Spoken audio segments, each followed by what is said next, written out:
Thank you for joining us on Nationwide on the network service of the NTA. I'm Naja'atu Tijani. You can follow this news broadcast live on our website, nta.ng/live, and all our social media platforms displayed on the screen. Let's begin with the unveiling of Africa's largest oil company, the Nigerian National Petroleum Company Limited, which has been unveiled with a mandate to achieve the desired energy security, which will support sustainable growth of the nation's critical economic sectors. President Muhammadu Buhari, who performed the ceremony, says he looks forward to NNPC becoming a dynamic company of choice, which will continue to deliver value to its stakeholders and the global energy community. State House correspondent Adamu Sambo reports. It is indeed a new dawn for the nation's petroleum industry as President Muhammadu Buhari launches the rebirth of the NNPC Limited to deliver energy for today, energy for tomorrow.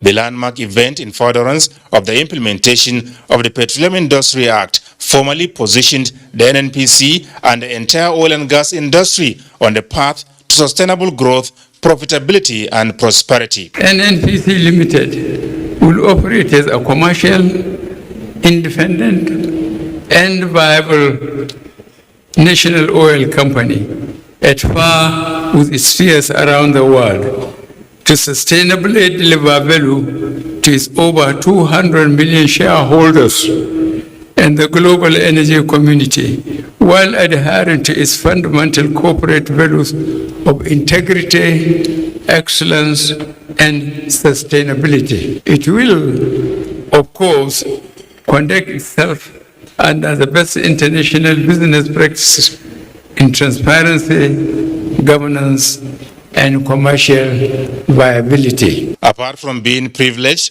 to lead the creation of the NNPC 44 years ago as the then Petroleum Minister, President Muhammadu Buhari was also responsible for the signing of the PIA, heralding the long-awaited reforms of the oil and gas industry, including the rebirth of the NNPC. I therefore thank Almighty God for choosing me to consistently play an important role in shaping the destiny of our national oil company from the good to the great.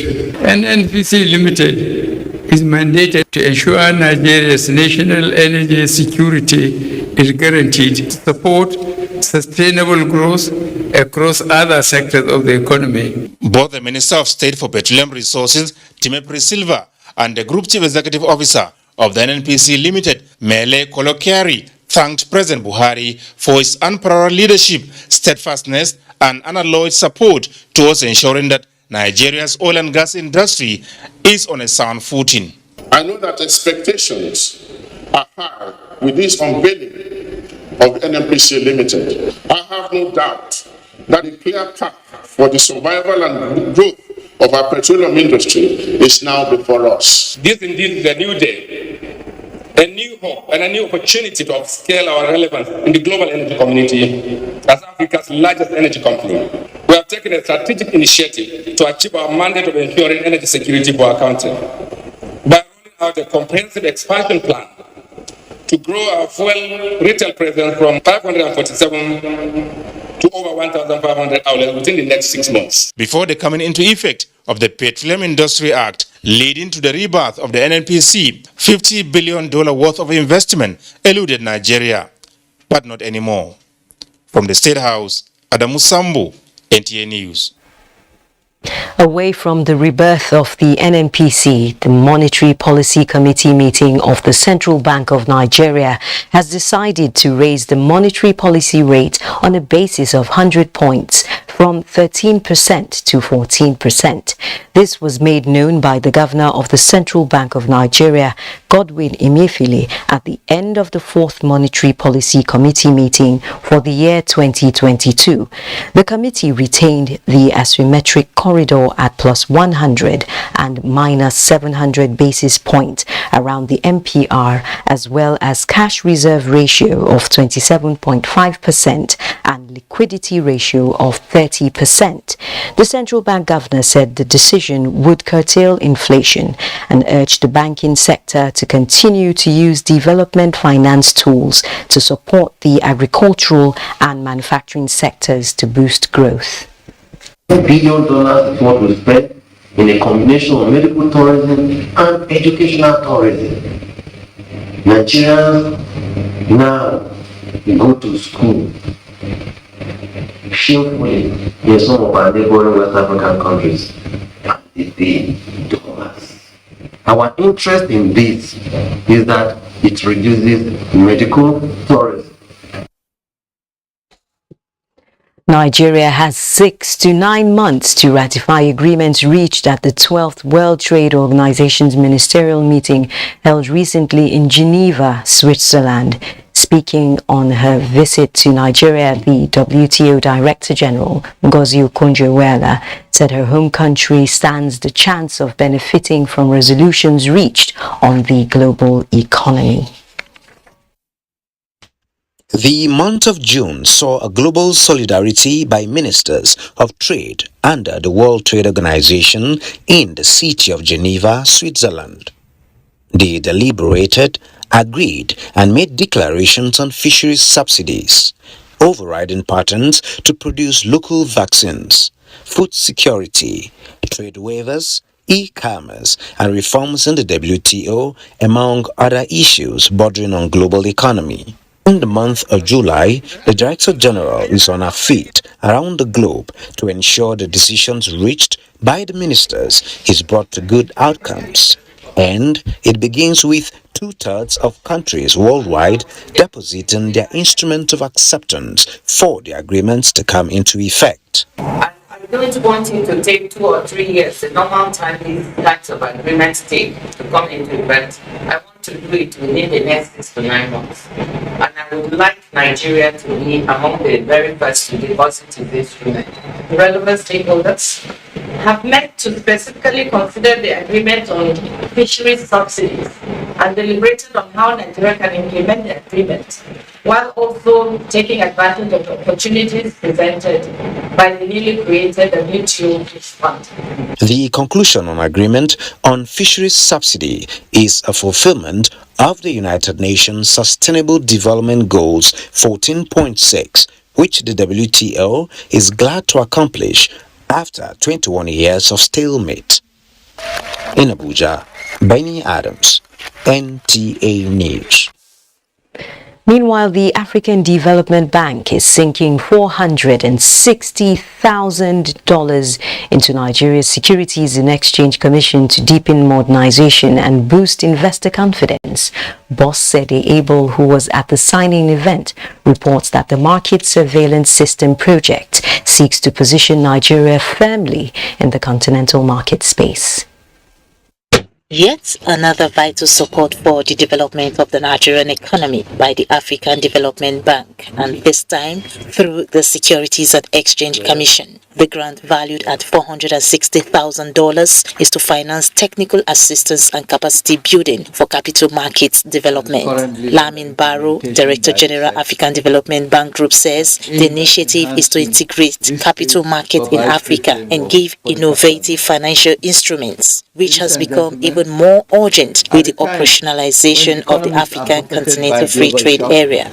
The African Development Bank's support for this project derives from the federal government of Nigeria's efforts to promote the development of a competitive, deep and liquid capital market supported by an enabling regulatory environment The automated market surveillance tool will enhance the Securities and Exchange Commission's role in investors' protection, as well as ensure a transparent, fair and orderly market and reduce systemic risk. A market surveillance system is required to aid the regulator in detecting and addressing market abuse as quickly and efficiently as possible and to proactively prevent major infractions. The grant from the Capital Markets Development Trust Fund is a multi-donor trust fund administered by African Development Bank and support by the Ministry of Finance of Luxembourg and Ministry of Foreign Trade and Cooperation of the Netherlands. In Abuja,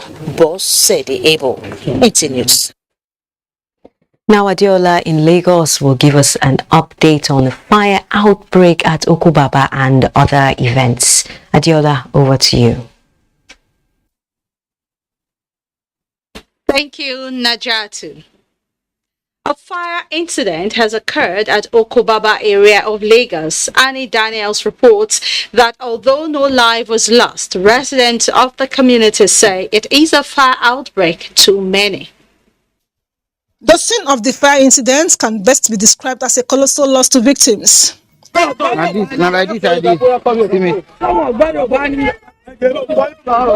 place I go sleep in the night, I don't know. This place gets gutted by fire every year.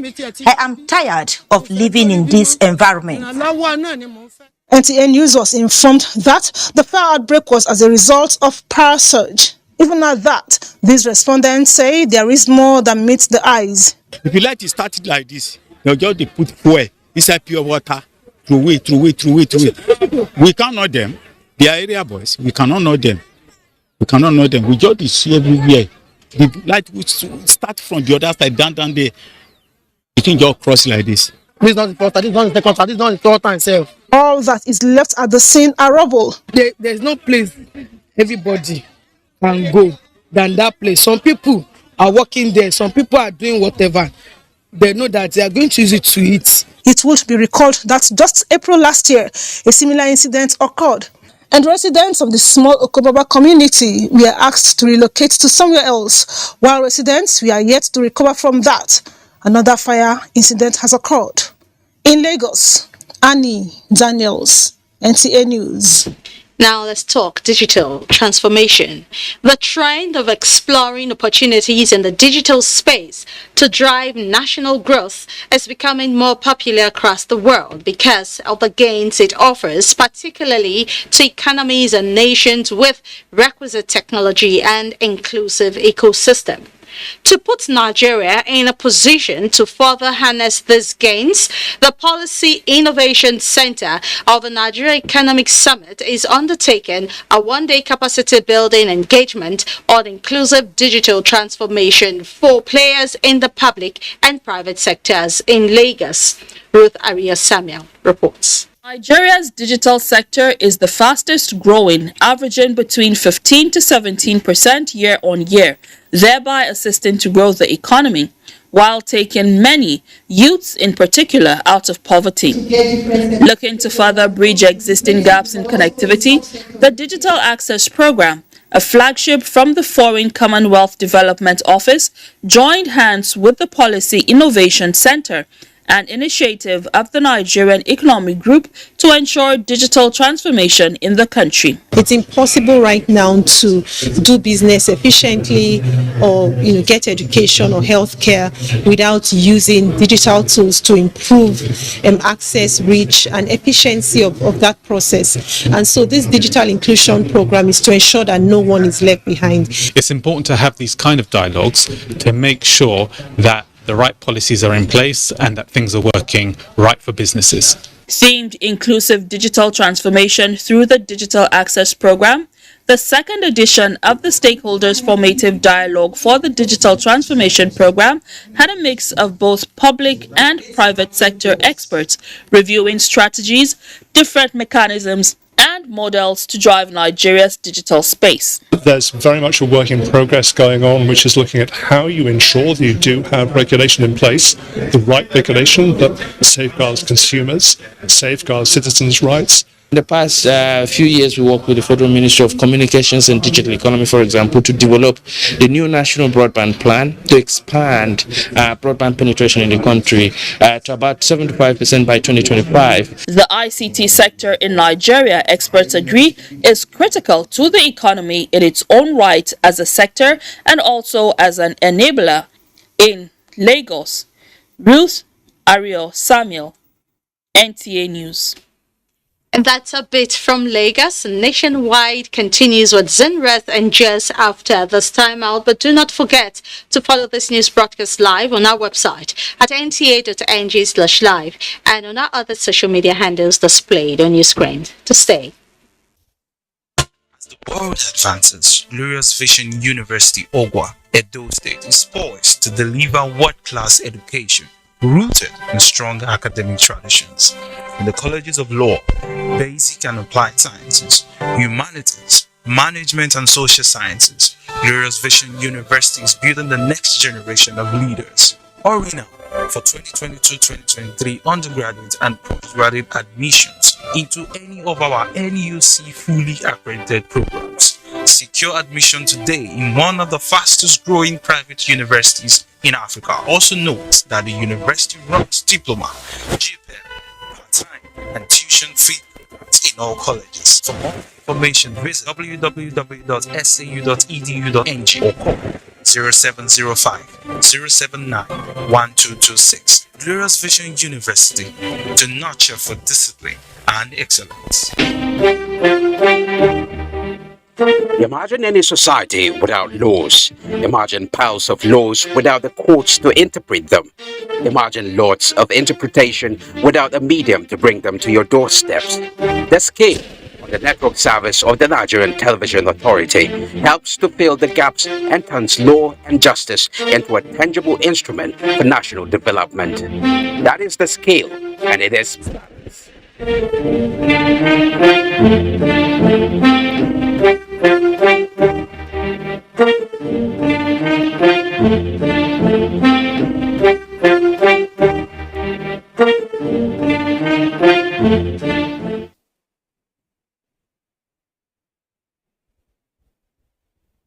The National Broadcasting Commission has observed with concern the misuse of the airwaves to propagate incendiary materials by different groups in some broadcasting stations in recent times. While appreciating the need for educating, informing and enlightening the public on issues bordering on our national development, the Commission wishes to seize this opportunity to advise broadcasters to be circumspect in the handling of news and current affairs programs by exhibiting the necessary professionalism. Consequently, the Commission implores broadcasters to advise guests and or analysts on their platforms not to polarize the citizenry with divisive rhetorics in driving home their points. Ensure that every news and current affairs program conforms with the provision of the Nigeria Broadcasting Code. Take their social responsibility requirements seriously. Therefore, the Commission reminds broadcasters to be guided by the provisions of the Nigeria Broadcasting Code, especially the underlisted sections 5.3.3b. The broadcasters shall, in using political materials for news and current affairs programs, avoid hate speech, inflammatory, derogatory, and divisive remarks or allusions. 5.4.1f. The broadcaster shall not transmit divisive material that may threaten or compromise the indivisibility and indissolubility of Nigeria as a sovereign state. 5.5.6. The broadcaster shall have a delay mechanism to guard against possible undesirable content. Please note that every broadcast station is responsible for the content it transmits and shall be held liable for any content in violation of the Nigeria Broadcasting Code. Be advised. Signed, Malam Balarebe Shehu Ilela, Director General, Announcer. Hope itself is life. Once you lose hope, you lose life. Once people get lifted to a certain level, they start feeling godlike. What would you attribute this backwardness in education to in the North to date? What's right is right, what's wrong is wrong. The program is reflections.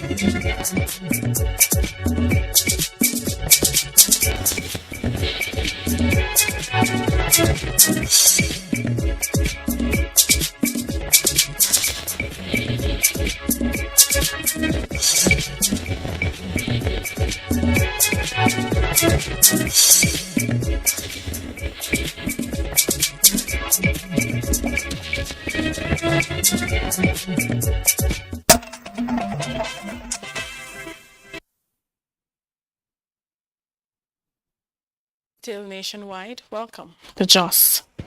Plateau State government is committed to investing huge resources in developing the health sector through critical infrastructure that will meet the basic healthcare needs of the citizens. Governor Simon Lalong restated this at the inauguration of the permanent head office complex of the Plateau State Primary Healthcare Board, JOS. Priscilla Grumnan reports. It is in furtherance of its commitment to prioritizing healthcare delivery services that Plateau State government is inaugurating this state-of-the-art primary healthcare board complex, which houses several offices and boardrooms. Governor Simon Lalong says his administration has embarked on deliberate programs and policies aimed at ensuring that the more than 1,000 primary healthcare centers spread across the state provide affordable and accessible healthcare services to the people. His government, he states, will continue to pay its counterpart fund to enhance capacity of healthcare delivery. We are also working at to ensure that the professionals are also trained and deployed appropriately to deliver the best services to our people. Now, with the movement to this side, I will also be proactive in our approaches as we're going to have a conducive atmosphere. The Plateau State Primary Healthcare Board is more poised to serve Plateau State better than before. There are funding that align values that are ready from the state, and this funding cannot come without criteria, without requirements. Goodwill messages came from the Emir of Kanam, who is the primary healthcare ambassador in the state. Other development partners such as UNICEF and World Health Organization lauded the state government for creating enabling environment towards achieving universal healthcare coverage in the state. In JOS, Priscilla Grumnan, NTA News.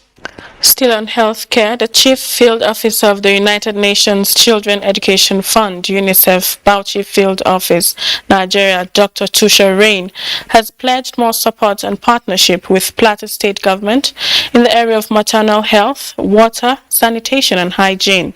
He made the pledge while on a courtesy visit to Governor Simon Lalong at the Government House, JOS. Again, Priscilla Grumnan has details. The UNICEF field officer who was in JOS on official visit commends Plateau State government for ensuring that children's rights are protected by domestication of the Child Rights Act. He says UNICEF is glad to continue to partner the government in the areas of health, education and child protection, as he urges the government to step up its human resource for health as a means of addressing maternal death rates. UNICEF is very happy to partner with the Plateau State officials to further the programming for the children here. So we not only have the health program, but we also have the water sanitation program, where we work very closely with the Ruasa on water and sanitation issues. Governor Lalong appreciates the laudable intervention programs of UNICEF in Plateau State and says his government is passionate about issues of maternal health, children's education and challenges affecting vulnerable groups. We do our best to take opportunity because the zona that is not very close to us here from Bauchi. And let me once again use the opportunity to appreciate what you have done, and we will continue to do with our support. In JOS, Priscilla Grumnan, NTA News. And that's our package from JOS. It's back to Najatu in Abuja for more on Nationwide. Thank you, Zinret. Delegates from African nations are in Rwanda for a continental conference on the role of protected areas in ensuring the future and health of the planet, and the Minister of Environment, Mohammed Abdullahi, is representing Nigeria at the event in Kigali. Onegi Findface reports. Climate change, largely caused by human activities, is waging a war on humanity. Extreme climatic events, including heat waves and rainstorms, are scorching parts of the world and, at the same time, washing off lives and livelihoods across the globe. It is common knowledge that although Africa contributes the least to carbon emissions, it is among the worst hit by climate change events. In Africa alone, it is estimated that by 2050, climate impacts could cost African nations $50 billion annually. The continent is already experiencing more extreme droughts, floods, and cyclones. Nature is one of these solutions. It is our first line of defense to regulate global climate, reduce disaster risk, provide food and water, and avoid the spread and emergence of diseases. Consequently, African nations are in Rwanda for the International Union of Conservation of Nature, IUCN Africa Protected Areas Congress.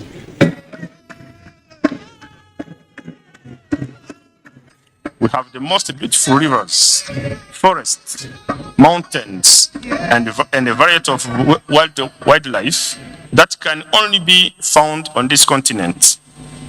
We must therefore spare no effort in protecting and conserving this diversity. These areas are critical for the survival of the planet, and the more we manage them for the benefit of people and nature, the more we will build a future where everyone, human and animal, thrives. This Congress is a build-up to the Conference of the Parties, COP15 summit in December, when global leaders are aiming to adopt a much-delayed pact to shield nature from the damage wrought by human activity. Onengiye Fineface, NT News. Similarly, the Executive Council of the African Union in Lusaka, Zambia, has risen from the 41st ordinary session of the Council after deliberating on a wide range of issues, including the status of regional integration in Africa. The meeting, which was attended by the Minister of Foreign Affairs, Geoffrey Onyema, also reviewed the current position regarding the establishment of the African Medicine Agency, voting Rwanda to host the African Medicine Agency, which is an initiative of the African Union aimed at strengthening the regulatory environment to guarantee access to quality, safe and potent medicines, medical products and technologies on the continent. The Council also discussed the progress report on the implementation of the transition plan of the African Union, including the quota system and the audit skills assessment and recruitment exercise, as well as the level of implementation of various decisions of the Assembly of the Union, the membership of the Peace and Security Council, and the Crisis Reserve Facility of the Peace Fund of the African Union. Ahead of the 2023 general elections and the July 31st deadline for the suspension of the ongoing continuous voter registration exercise, eligible voters have continued to troop to the various centers to ensure they exercise their franchise. Ifeoma Ojinta reports. Of people at the various registration centers, it is obvious that the electorates are getting ready for the 2023 general elections. This is GSS LiveCam, one of INEC registration centers for the ongoing continuous voter registration exercise. And it is past 12 as I'm speaking to you now, and no INEC official is on ground to attend to the crowd of prospective registrants. Today being Monday, this is past 12. We are still here. NTA's efforts to get INEC to comment on the situation proved abortive. Meanwhile, it was a different situation at the Area 1 registration center. If you recall, on Wednesday, Thursday, Friday, there was little or no activities in this center as INEC officials were not on ground to attend to the crowd of people. However, they promised that by Monday they will fix whatever logistic problems they have, a promise which they have kept. The process has been smoothly. The INEC officials, they are capturing most of those that don't want to get their PVC card. So it's going gradually. It's been seamless actually, but I actually don't know why a lot of people are here because INEC already told us to do most of the registration online. So I did my own online and coming here just to pick up the slip, so it was quite fast actually. Also, we have a couple of security men trying to maintain law and order, and just as the respondents have said, the exercise is going on seamlessly. From the Diplomat Park, Area 1, Abuja, I am Ifeoma Ojinta. Thank you, Foma. And still on electoral matters, there's a new deputy governor in Oyo State. Adebayo Lawal was sworn into office with the governor of the state, Seyi Makinde, and party faithful witnessing the ceremony. Ayomiku Ajibola reports. The new deputy governor of Oyo State, led by the Chief Judge, Mukhtar Abimbola, taking his oath of office. Governor Seyi Makinde asked the new deputy governor to remain on the right path and do more in the task of moving the state forward. The deputy governor is to oversee Oyo State Housing Corporation, Oyo State Road Maintenance Agency, and the Ministry of Justice. Our masters are the people of Oyo State. Our responsibility is to continue to serve them to the best of our abilities. The Kishi-born lawyer Adebayo Lawal was initially announced by Governor Seyi Makinde in June as his running mate for the 2023 governorship election after dropping the ex-white deputy governor Rauf Olaniyan. Until his appointment as Oyo State Deputy Governor, Adebayo Lawal was the chairman of Oyo State Housing Corporation. It should be recalled that the Oyo State House of Assembly had earlier removed the former Deputy Governor Rauf Olaniyan following misconduct and series of allegations leveled against him. In Ibadan, Ayomiku Ajibola, NTA News. Ekiti governorship election was good. Osun was better. 2023 will be the best, says INEC chairman Professor Mahmood Yakubu, who gave the assurance while receiving a delegation on the 2023 pre-election assessment visit to the Independent National Electoral Commission in Abuja. Mayor Ogidi reports. Professor Mahmood's first public appearance after the Osun election. Smiling is the signature. Today's smile is broader, and the success recorded in the Osun poll likely responsible. And from the visitors, the International Republican Institute and the National Democratic Institute to INEC, Osun poll was better. I think we should start by recognizing the continuous improvement that INEC has made to deliver safe elections for the people. And thank you very much for all the kind words you said about Osun. We are encouraged. How to scale up this victory at the national level in 2023 is the primary assignment of the team. Making the process the best is INEC's target, but a request from the visiting team. And I'm waiting for a day when INEC will instantly issue cards. I come to the station, I register, and then my card is instantly given to me.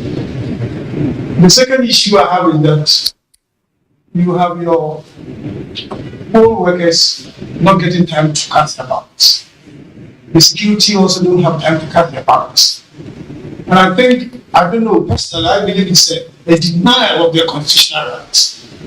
We're working to prepare for the presidential election in 2023 in February. It was a good election. Osun was a better election. We are promising that the 2023 general election will be our best election ever. A medal for great achievers, especially in the U.S. military, presented to the INEC boss by the Secretary of State, Maryland, USA, Frank Naros. And from the host to the visitor, INEC's best souvenir to keep this day alive. Until 2023 polls, nice visiting Nigeria, the delegation told their host. Mie Ogede, NT News.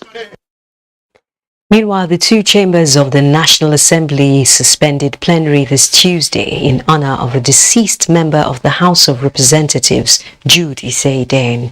The Speaker of the House, Femi Gbajabiamila, while announcing the demise of the late lawmaker on the first day of plenary after the Salah break, described him as a committed legislator who worked tirelessly for the benefit of his constituents and other Nigerians.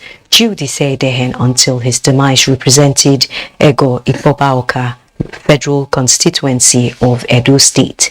Aged 52, he died on the 1st of July 2022, leaving behind a wife and 3 children. In solidarity with the House of Representatives, the Senate also suspended its business of the day in honor of the late member. The World Health Organization and UNICEF reports say more than 2.5 billion people in the world are in need of one assistive device or the other. To assist such is set to engage local producers of assistive technologies with the presentation of a national roadmap for 2021 to 2025. Ruth Agwele reports. Necessity, they say, is the mother of invention.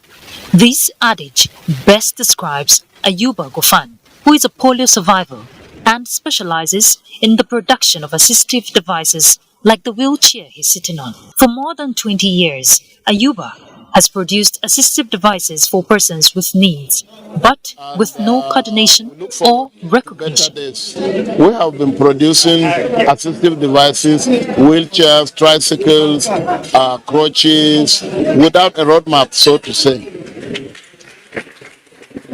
To bridge the gap, a national roadmap is being presented by the Ministry of Humanitarian Affairs, Disaster Management and Social Development to mainstream local production of assistive technologies by ensuring affordability and availability for persons with disabilities. The ministry had conducted a nationwide assessment visit to a major local producers of ATS in the 36 states and the FCT. Capacities of 48 of them have been built and provided with 200,000 each grant to enable them overcome greater portion of the challenges being encountered in the production of process of standard devices. Therefore, the need to look inwards. Thus, the realization that the only way we can achieve self-sufficiency is by encouraging our local producers to deliver quality products that can match up with foreign ones. People with gradual functional decline, we need to get some form of AT to support them at home so that they can also live a dignified life. The plan is expected to accelerate local production by promoting access and standardization of quality assistive technologies for persons with disabilities to live a more productive life.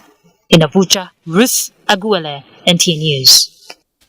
Next, we're joining Lanre in our Ibadan network studios to give us an update on the trial census in Ogun State. Hello, Lanre. Good to see you, Najatu, and welcome to Ibadan. Over 38,000 buildings in Ogun State have been captured for proper in the ongoing trial census conducted by about 768 enumerators engaged by the National Population Commission for the successful exercise. Tope Alabi has details. Imekwafon is one of the 6 local government areas in Ogun State earmarked by the federal government for the ongoing trial census, which is to test the instruments procured by the National Population Commission ahead of the 2023 National Population and Housing Census. The residents, while expressing gratitude to the federal government for the exercise, said such a step will ensure that the real census in 2023 is successful for Nigeria to have accurate census. We believe when they have the record, they will have a very good program for us. The operators, while appreciating the residents for their cooperation, say the exercise requires attention and commitment. It has been going on really well. We've been getting a lot of responses. Yeah, there are some side comments. The people of Ilara were asking, is the government going to give them money? However, there are some areas like Jabata under Iwoye Ward, which the enumerators could not access. We could not enter one locality, Jabata, because of the crisis there. But not that the enumeration area within that axis could not be reached. Most of the houses have been numbered and households have been listed with expectations that proper enumeration will commence soon. From Ilara, Imekwafon, Tok Kalabi, NTA News. A suspected kidnapper escaping from Oyo State Badu Alhaji Musa, has been arrested by men of the Nigerian Security and Civil Defense Corps, Kwara Command in Bani Kayama local government area of the state. Kendi Omolojo reports. Bodo Abdullahi is alleged to belong to a gang of kidnappers who abducted a businessman in Maya, Oyo State, collected ransom from his family and later killed the victim. Following the arrest of a member of the gang in Oyo, the suspect, according to the NSCDC Public Relations Officer, Olasunkami Ayeni, fled to Kwara and was apprehended to an intelligence tip-off. The case of kidnapping was reported at the Oyo State Command of Anti-Kidnapping Section, where 3 suspects were arrested and 2 were alleged to have absconded. Luckily for us, he ran into the hands of our men at Owode village. 40-year-old Bodo Abdullahi has denied being a member of a kidnapping gang, claiming he only ran to Kwara when he discovered he was being trailed by the police. Though he agreed to have been detained many times for various offences, both in Kwara and Oyo. So, Agodi. I was once remanded in Agodi, Iyaganku, and Ilorin for murder and not kidnapping. The case was instituted with Nigerian police force in Oyo Command. We go and join other suspects who are already with in the custody of police. The suspect will be transferred back to Ibadan after proper profiling. Kendi Omolosho, NTA News. Those are the latest reports from Ibadan Network Center this hour. Nationwide continues in Maiduguri with Abubakar. After this break, stay with us.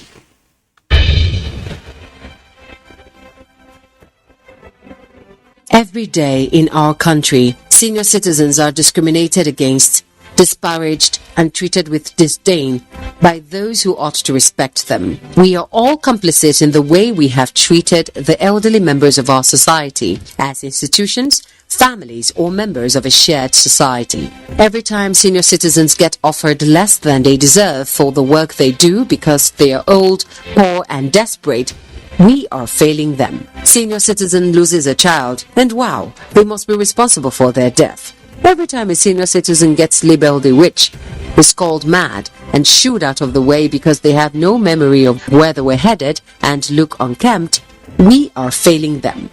We say, abeg, it all old, make it do die, make everybody for rest. To ailing parents, uncles and aunts. That's discrimination. That is neglect. When you see an old woman getting beat up and being accused of witchcraft, do not turn the other way. Stop and teach people that white hairs, wrinkles, and hunchbacks are no evidence of witchcraft. Aging comes with a memory decline. Sometimes it's not out of place to have elderly people lose their way, forget details of their lives, and how to properly take care of themselves. When they get to this stage, they deserve your empathy, not scorn. Our ailing fathers, mothers, aunties, and uncles are deserving of quality healthcare and peaceful transition. Make their last moments memorable. Senior citizens have paid their dues. They deserve your care. Stop all forms of discrimination against them today. Harmony of biodiversity destroyed, birthing climate crisis and crying faces. Dicey situation indeed, yet we carry on like a bull in a china shop. On environment matters, we take the bull by the horns, comb the nooks and cranny of Nigeria. Asking tough questions, examining challenges and opportunities, giving human face to the science, facts, faiths, and global agreements. It's a call for action. Don't miss it. Join award-winning environmental journalist Jennifer Igwe and other NTA Eco reporters for Environment Matters.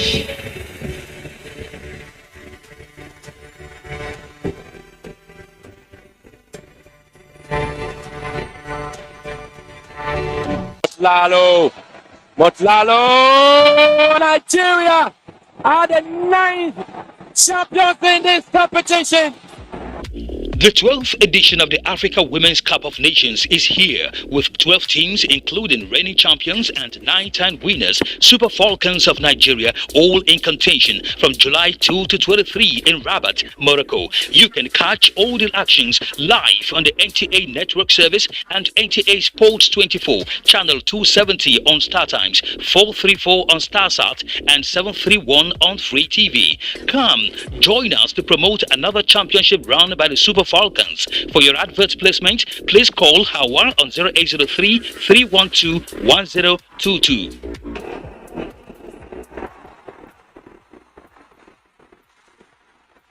Africa Women's Cup of Nations, Rabat 2022.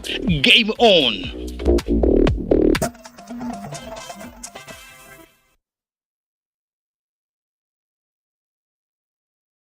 Glad to have you back on Nationwide on the largest television network in Africa, the NTA. And this is Maiduguri Network Center. Let's move on now. In an effort to boost food security and restoration of livelihood of communities affected by the violent conflict in the Northeast, the UN Food and Agriculture Organization is supporting over 42,000 farmers in 5 states of the zone. Already, the FAO, in collaboration with Borno State Ministry of Agriculture, flagged off 2022 rainy season farming with the distribution of improved seedlings and fertilizer to farmers in Gongolong community of Jere Council area of the state. Jadwa Jasni will now tell us more.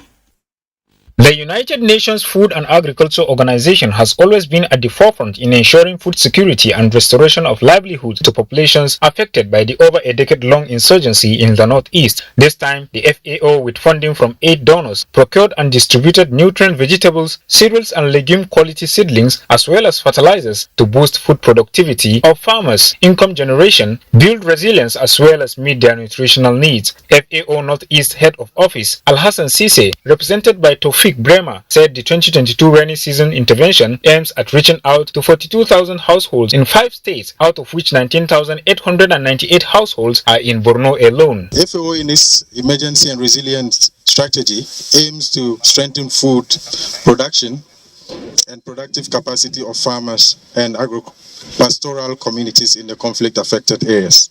Borno Also, Ali Ibn Mustafa, as well as members of Gongolong community in Jere local government, appreciated the FAO and partners for prioritizing the humanitarian needs of victims of insecurity in the country. It is a privilege that we are able to get these seats. Yana da amfani sosai. Bai ya naira ruwa. Ana yi farin ciki sosai da ai mun je kasuwa mun siya amma gashi yanzu an ba mu. Mun mika godiyar mu da wannan Allah ya taimaka mu wannan kungiya da ainihin gwamnatin mu. Similar activities will be extended to Adamawa, Yobe, as well as Taraba and Sokoto states of the Federation. In Maiduguri, Jadwa, Jesini, NTA News. That now to focus our attention on issues concerning security. Within a period of less than 2 months, Borno State Police Command has arrested 61 suspects for various criminal offences, all of them youths. Most of the suspects got arrested for engaging in drug trafficking and were found in possession of a variety of dangerous weapons. Yagum Subukar completes the story. That was Atiku Umar, a 20-year-old student who was arrested for duping people claiming he was a spirit and would assist them in acquiring wealth. Other offences perpetrated were that of rape by a 24-year-old Usman Hassan, who lured a 10-year-old girl by paying her just 30 naira to sexually abuse her, among other cases, mostly related to illicit drug trade. Many of the young suspects were found in possession of this array of dangerous weapons, which they claimed were for self-defense. Briefing newsmen on the successes recorded by the Borno State Command of the Nigerian Police Force. Within just 2 months, PPRO Suleiman Kamilu disclosed that the command will continue to use kinetic and non-kinetic approaches to rid the state of criminalities. 2 suspects were arrested at Ulari area Maiduguri by NDLEA Maiduguri. with 75 rounds of 7.62 mm live ammunition along Maiduguri Damaturu Road, a route to Asaba, Delta State. We shall continue to reiterate the fact that Borno State Police Command is working hard to ensure that the state is not a safe haven for criminal and unguided elements. According to the PPRO, all the 67 cases are undergoing investigation and will be charged to court soon. In Maiduguri, Yagum Subukar, NTA News. And those are the latest reports. At this time from Maiduguri, let's now return to Najatu in Abuja for more stories for us this evening. Thank you. And we're going back to the trial census, which continues nationwide, and the National Population Commission is set to mark the census night, which signifies the commencement of enumeration of persons in selected areas and local government areas. The exercise will commence this Tuesday night, 19th July 2022. Census night is the night before the first day of enumeration, set aside for the enumeration of all homeless persons seen within the selected enumeration areas and local government areas during census night. In a statement by the Director, Public Affairs Department, National Population Commission, Dr. Isiaka Yahya, the decision to enumerate homeless persons at night is based on the fact that homeless persons are usually found in designated places such as markets, bridges and motor parks where they pass the night rather than daytime when they are likely to be on the move. The census reference period for the trial census will be from midnight of the first enumeration day, which is 20th July 2022, to midnight of the last enumeration day, which is 24th July 2022. The Commission calls on residents in selected areas to support and cooperate with enumerators as they carry out the national assignment, as observance of census night is in accordance with international best practices and ensures complete enumeration of the population. And still on the trial census ahead of the 2023 National Population and Housing Census, the FCT National Population Commission has taken its sensitization train to Buari Area Council. Ojiri Oburu Arutere reports. Our people will come on our house, come ask on our question. This is the National Population Commission Trial Census team, led by the FCT Head of Public Affairs, Abia Ngozi Constance. Seriki Buhari's palace was the first point of call. Thereafter, the team moved to Esusa Buaya Palace, both in Buhari, to intimate the royal fathers about the trial census ongoing in the area. We have visited the two chiefs, the royal fathers, and they said they have already informed their people about trial census. The National Population Commission sensitization train later landed at Ushafa community, where some enumerators were captured carrying out the trial census exercise. From the marking of the building, the enumerators would move into the house to get the name of the head of the household and then take count of the people living in the building. Meanwhile, the National Population Commission says the circulation NPC recruitment 2022-2023 inviting Nigerians to apply for employment for the trial census and the 2023 census portal on social media platform is a scam. A statement by the Director, Public Affairs, Dr. Isiaka Yahya, stated that the information NPC Recruitment 2022-2023 is misleading and should be treated as a scam. Odiri Ogboru, Arutere, NTA News. President Muhammadu Buhari has commended the gallant display by Nigeria's Super Falcons against the Moroccan female national football team in the second semi-finals of the African Women's Cup of Nations. In a statement, President Buhari says he is encouraged by the doggedness, resilience and professionalism of the team, which, despite playing with 2 players down before a home crowd, showed their quality and class. The president believes that great things are expected from this team, and like all Nigerians, he will be cheering them on at future outings. And up next is Sports Update. Super Falcons of Nigeria held on to a 1-1 scoreline during regulation and extra time, before losing 4-5 on penalties to the host, Morocco, in the second semi-final of the ongoing 2022 Women Nations Cup.